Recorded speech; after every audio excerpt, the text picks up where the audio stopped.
हूँ भाई, आ रही हूँ ना। गेट बजा बजा के कान दर्द कर दिए मेरे। आ गई। आँख खराब कर रखा है, सच्ची कौन है ऐसे बजा बजा के दिमाग खराब करते। खुलता नहीं है क्या आपसे गेट? तू कहाँ से आ गई इस टाइम? मेरा ना दिमाग बहुत खराब है मम्मी। ओ ना गले में चुन्नी ना चूड़ियाँ ना कुछ, क्या करके आई है? मुझे नहीं पता क्या। मेरी सुन तो ले बात। मुझे क्या कुछ भागती नहीं जा रही है अंदर? नहीं, एक बात मुझे बताओ, शर्म नहीं आती तू ऐसे आ रही है पागलों की तरफ? अपना हाल देखा है तूने? आपको हाल दिख रहा है, मेरा हुलिया दिख रहा है। गर्मी में लड़की आई है, कम से कम पानी तो पूछ लो। दे दूंगी पानी पूनी भी। मम्मी मैंने बोल दिया, मैं आज के बाद उस घर में कदम नहीं रखूंगी। मैं नहीं रह सकती उस जैसे आदमी के साथ। आपने मेरी कहाँ शादी कर दी है मम्मी? मेरा ना सिर फटने लगा और मैंने तो उसके बहन वाले को भी फोन कर दिया। ख्वाहिश अब सीधा नहीं आएगी और हम यहीं रहेंगे, मैं नहीं जाऊंगी।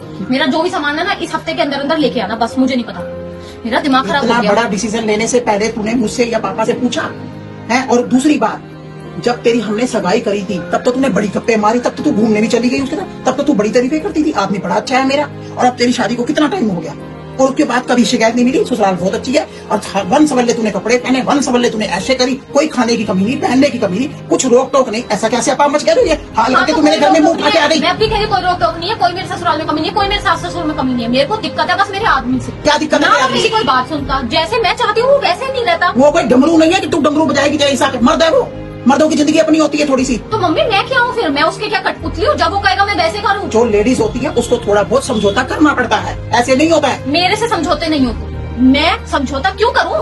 मैं उसके घर में गई हूँ, उससे ये तक तो होता नहीं है कि वो टाइम दे मेरे को, तो मैं क्या कर लूँ? मैं वहाँ पे नौकरी भी करूँ, सारा दिन की थकी भी आके काम करूँ, सब कुछ करूँ, उसके बाद जब अगर मेरा ये तो झूठ बोलियो मत कि तू काम करती है। सवेरे 7 बजे तू निकलती है और 3 बजे तू घर पहुंचती है। कौन से काम रह जाते हैं? तेरी सास अकेली पिसती रहती है और उसने मेड रखी हुई है पूरी। किसको झूठ बोल के दिखा रही है? अपनी माँ को। तेरी माँ तेरा आईना है।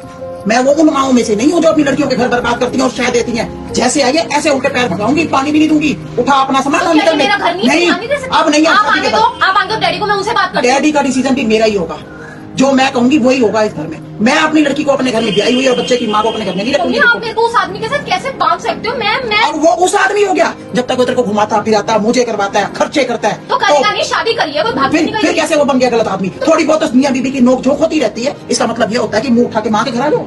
माँ ने क्या ठेके उठा रखे सारी जिंदगी के? लोगों के समाज में मैंने रहना भी है, दुनिया को जवाब भी देने हैं। तो आपने दिया है जो अगर दिक्कत कोई परेशानी होगी तो बेटी कहाँ जाएगी? बात करके शायद होती है बातें, बात करके बात होती है। ये नहीं होता कि मुंह उठा के बैग उठा के आ जाओ बिना चुनी लिए, करना हाथों में कुछ ना, माथे पे बिंदी ना, कुछ ना लेना देना। आदमी की दुश्मन बन गई, चाहे वो लड़का। मेरा कुछ नहीं लगता पर तेरा तो लगता है। तेरा तो बच्चे का बाप है। उस बच्ची के जिंदगी के बारे में सोच, जिस बच्ची की जिंदगी तुम दोनों से जुड़ी हुई है। उसका स्कूल के पैसे अभी ताजे ताजे भरे हैं। मैं ना पढ़ी लिखी हूँ, गवार नहीं हूँ, ठीक है ना? नौकरी कर लूंगी, अपने बच्चे को पाल लूंगी और पढ़ा भी लूंगी और मेरी बात कर लूंगी। पढ़े लिखे होने का क्या मतलब होता है?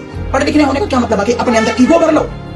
तो पढ़े लिखे होने का मतलब ये होता है कि अपनी सेल्फ रिस्पेक्ट पे उंगली मत उठने दो। पर ईगो नहीं अच्छी लगती किसी भी मर्द को। औरत के अंदर ईगो नहीं आनी चाहिए।